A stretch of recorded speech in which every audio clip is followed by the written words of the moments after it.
ele mergulha no íntimo das pessoas de uma maneira que eu nunca vi, assim. Não... E umas obsessões sexuais, né? É isso, gente. Vamos entender que é erótico mesmo. Mas ele também tem uma cadência meio cinemática, né, nos quadrinhos, assim. E aí a gente põe uma fatia de mussarela junto com cada exemplar.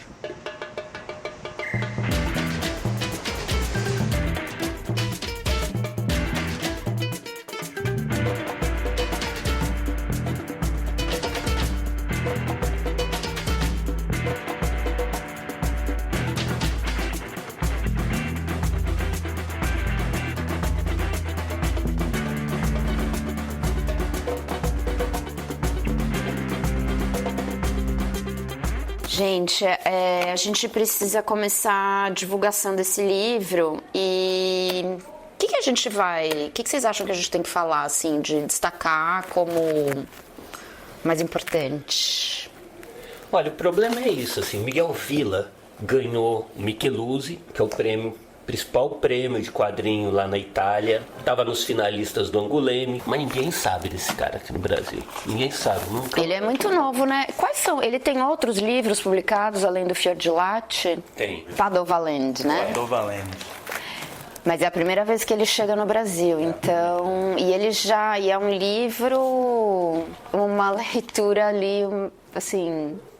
intensa e um pouco incômoda, né? Ele fica falando, tem uma entrevista dele aqui pro La Repubblica, e ele fala que isso daí, ele diz que as pessoas são cruéis, as pessoas são muito ruins, e ao mesmo tempo as pessoas podem ser altruístas e tal, e ele acha que é só circunstâncias, só a circunstância que faz as pessoas fazerem tudo. E ele fala, tem uma frase que é boa aqui, que é por isso que essa inconsistência moral é que inspira tudo no meu trabalho. Tem aquele negócio que se fala que de perto ninguém é normal. E ele faz esse movimento, né? Assim, ele vai no íntimo. Talvez seja uma das coisas mais íntimas que eu já vi em forma de quadrinho ou qualquer coisa, assim, porque ele mergulha no íntimo das pessoas de uma maneira que eu nunca vi, assim, de uma maneira que é feio, até, assim, né? Se chegar... Sim, né? Eu acho que ele vai, assim, nisso que você falou, que ele disse da entrevista da inconsistência moral, e ele vai olhando assim, tem uma cena na história que o menino ele tá na banheira, o Marco, o protagonista, e é ao mesmo tempo uma coisa muito solitária, né? Então ele tá ali quase como se ele fosse um voyeur, assim, nos momentos mais onde as pessoas estão prestes a tomar más e boas decisões, sabe? É um livro sobre relacionamentos, né? Então, eu acho que é meio que aquela história do João, que amava a Francisca, que amava Júlio, que não amava ninguém. Um casal, e aí entra uma terceira pessoa, e aí você tem a formação de um triângulo e umas obsessões sexuais, né? Mas eu acho que é basicamente um livro sobre... relacionamentos disfuncionais, sabe? Porque nenhum deles está muito... Totalmente, eu acho que... O problema é como que nós vamos vender isso daqui, assim, né? É como erótico? Não é, eu acho que não é erótico. Eu acho que... Ele até tem o traço eu acho que carrega um tanto dessa coisa italiana, do Pazienza e do Manara, vamos falar assim, nessa... O traço, a linha fina, quer dizer, todo mundo é meio filho do Moebius, essa coisa do Moebius, mas o Moebius tem um negócio que ele pega aquela coisa da linha clara, do Tintin, do Hergé, e ele dá dá corpo naquilo. Eu acho que essa é a influência do Crumb nele. Eu acho que o Crumb foi decisivo, né, nesse negócio do...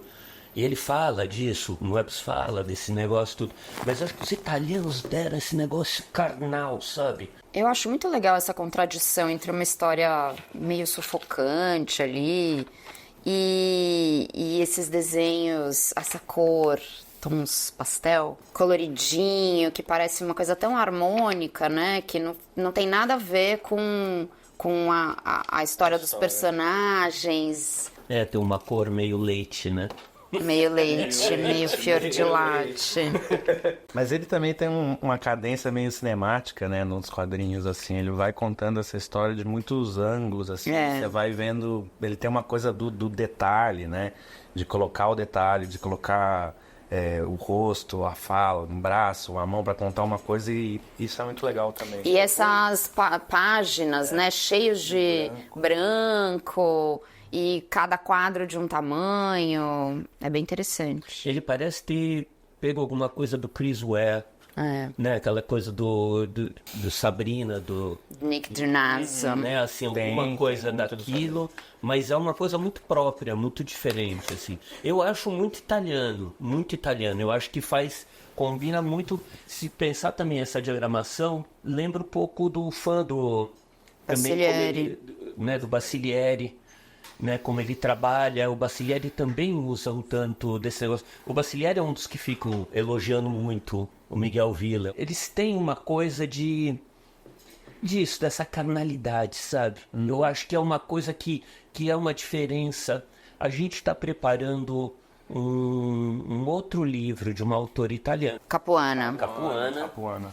E eu estou pensando em usar o nome de uma exposição que teve da obra dela e que chama justamente o fascínio do corpo. Tem uma coisa também de físico, sabe?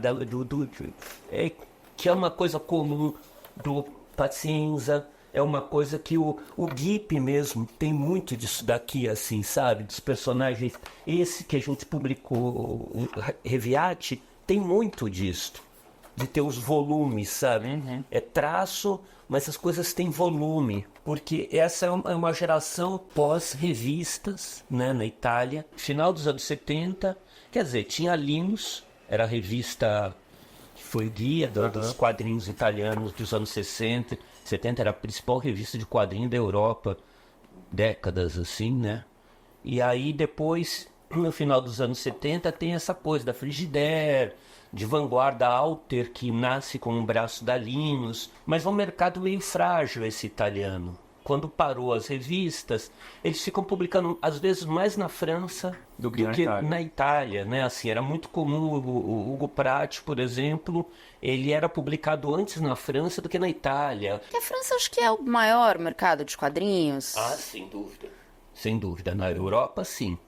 Na Europa. Sim. Na Europa, sim. É o centro ali do negócio, sim. Ô, Rogério, qual que é a influência desse quadrinho italiano no Brasil, na sua opinião? Não sei dizer mesmo, porque eu acho que o André Toral tem muito, assim, de Micheluzzi, tem uma coisa assim, mas é uma coisa muito particular. O Rafa Coutinho, quando começou os quadrinhos dele no fanzine e tal, ele tinha muito de Scorsese. Eu me lembro de abrir assim e falar, nossa, isso parece Scorsese. Scorsese foi um dos autores da Frigidaire, da Turma da Paciência, do Liberatório e tal. Eu acho que tem um virtuosismo, um virtuosismo italiano no traço que é muito difícil de acompanhar, sabe?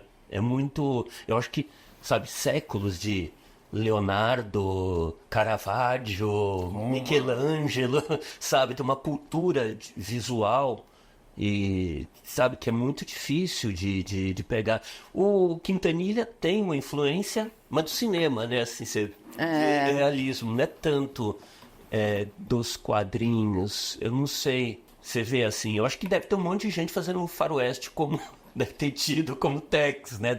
Teve. Também eu não sei quanto que foi a única coisa sistematicamente publicada no Brasil de italianos foi justamente essas coisas da Bonelli, Tex e tal, né? Então, não sei.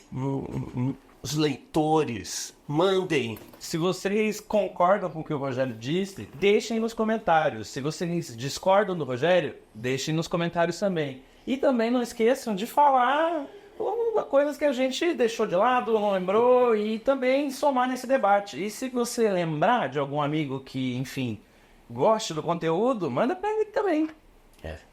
E dê o seu like pra gente continuar fazendo isso daqui, pra ver se a gente aprende a fazer direito esse negócio. Exatamente. Estamos precisando, né? Eu queria voltar aqui pro Miguel Villa, gente, pro nosso Fior di Latte, né? Porque a gente falou e não saiu muito do lugar aqui. Como que a gente vai apresentar esse livro e esse autor pro público brasileiro? O que é o maior desafio aqui desse livro, hein? Eu acho que o maior desafio é a gente não ser gongado nas redes sociais, porque tem um monte de nudez, tem sexo. É isso, gente. Vamos vender que é erótico mesmo? E aí o povo compra. Eu acho que quem gosta de erótico vai se interessar, vai curtir, mas também quem não gosta de erótico, eu acho que assim, para fãs de quadrinho no geral, especialmente esses quadrinhos de autor, esse livro ele é obrigatório, né? É bem inovador, né? Assim, na linguagem, na forma como ele usa a linguagem dos quadrinhos e os recursos dos quadrinhos, né? Ele brinca um pouco também, assim, no começo da história você imagina que existe que o trio de protagonistas tem uma certa hierarquia, mas aí aquilo vai mudando, você não sabe quem tá certo, quem tá errado, quem tá fazendo... Todo mundo ali tá... É isso, tem um pouco de bonito e feio, bom e mal, sabe? Alguma coisa... Então, é aquela coisa... Exatamente, não tem herói, não tem mocinho, não tem bandido, é todo mundo meio... Meio maneiro e meio canalha ao mesmo tempo. Meio torto. Ó, pessoal, aqui tá a capa, é a quarta capa do livro, depois eu mostro melhor pra vocês. Essa é a prova, né? E aí, bro, vocês estão vendo aqui em primeira mão. É assim que a gente recebe isso daqui. Aí a gente tem que assinar e garantir que é... Esse daí é uma prova de cor do miolo, né? É uma prova de cor aqui, ó. Tem mais outro. Porque a gente ficou muito preocupado de sair nessa cor, né? Sair exato, assim, tem um... A cor é fundamental aqui. Isso merece o termo quadrinho adulto, né? Cinema em quadrinhos, né? Porque ele vai trabalhando a narrativa, principalmente do desenho, assim, com muito dinamismo, assim. É uma cadência rápida. Mas, ao mesmo tempo, tem isso do branco, tal, do detalhe. E que eu acho muito legal, inclusive. Não, é uma coisa da montagem, né? Daquela montagem no sentido, né? Eisenstein, aquele negócio de... Do corte, né? De fazer a narrativa com os detalhes, assim. Por que Fior di Latte? Olha, o porquê exatamente, eu não sei. Eu sei que é o nome da lanchonete que a personagem trabalha, né? A Lulu. É um queijo, né? E é um queijo. Eu acho que é o formato do queijo, aquela bolinha que tem muito de mussarela de búfala, né? Mas pelo que eu entendi, Fior di Latte é essa mussarela em formato, sabe? Essa bolinha de mussarela que tem a ver com, né, com o enredo aí do livro. Isso, a gente podia colocar de brinde. No livro a gente dá um queijo. Uma garrafinha de leite, tem muito leite nesse livro. Tem algumas edições foram traduzidas. Eles traduziram a edição americana. Milky Way. Via Láctea. Eu achei bem simpático esse nome. A da Fantagraphics, a edição da Fantagraphics, eles traduziram. Milky Way. Mas eu achei melhor, assim, deixar o título italiano, porque... Tipo, vão pesquisar também, né, galera? Meio isso. O livro é pra gente ir atrás das informações, não pode ter tudo mastigado. Puxa, Então, mas eu olha... não sei se é isso. A gente deu uma pesquisada aqui, mas se a gente estiver falando bobagem, vocês podem avisar a gente que a gente... Em algum momento a gente vai corrigir. Não sei quando esse vídeo está sendo gravado. Aliás, bom, esse vídeo a gente está gravando, a gente mostrou aqui as provas, né? Mas a gente não sabe direito quando é que ele vai ao ar. Então, arrisca quando o vídeo chegar aqui no canal... O livro pode ser que já esteja disponível. Nesse momento ele está em pré-venda. Mas assim, a gente vai deixar tudo, essas informações atualizadas todas na descrição. Compre o livro. Na pré-venda ou fora da pré-venda. E aí a gente põe uma fatia de mussarela junto com cada exemplar. Para mandar para... Manda pros Os Não, gente, não vai ter isso, porque depois vão acusar a gente de propaganda enganosa. Esquece, sem mussarela. Tá bom. Tá vendo como a gente é reprimido aqui? Rogério, você falou muito do quadrinho italiano, mas o Miguel Villa, esse trabalho, né, especificamente, tem sido também comparado a alguns outros autores, como o Chris Ware e até o Nick Drnaso, né? Do Sabrina e Acting Class, que a gente vai lançar ainda neste ano. Eu acho que tem, assim, tem do negócio do desenho, da montagem, né, das páginas, esse negócio dos detalhezinhos. Eu acho que tem uma coisa que é uma descrição do tédio também, que é comum deles, assim, sabe? Quando você lê o Sabrina, é aquela coisa, assim, né, que você fica sentindo aquilo de não acontecer, do tempo no passado, né? E Assim, de uma angústia também, né? Muito, Sabrina tem essa coisa da angústia pelo luto e tal, e eu acho que aqui também tem muita angústia nesse livro. Então acho que tem essa coisa, não é só do desenho, mas, né, assim, esse negócio do... Do enredo, da narrativa, né? Dos temas também que eles... Os personagens parecem que não sabem para onde vão, sabe? Não sabem muito como agir e tal, assim. Eu acho que tem uma semelhança, que é isso. Quando eu vi Chris Ware pela primeira vez, eu falei, nossa, que lindo isso daqui, que coisa bonita e tal. Mas você vai ler, é uma outra, né? Assim, não é... Né, assim, eu acho que ele tem uma semelhança, assim.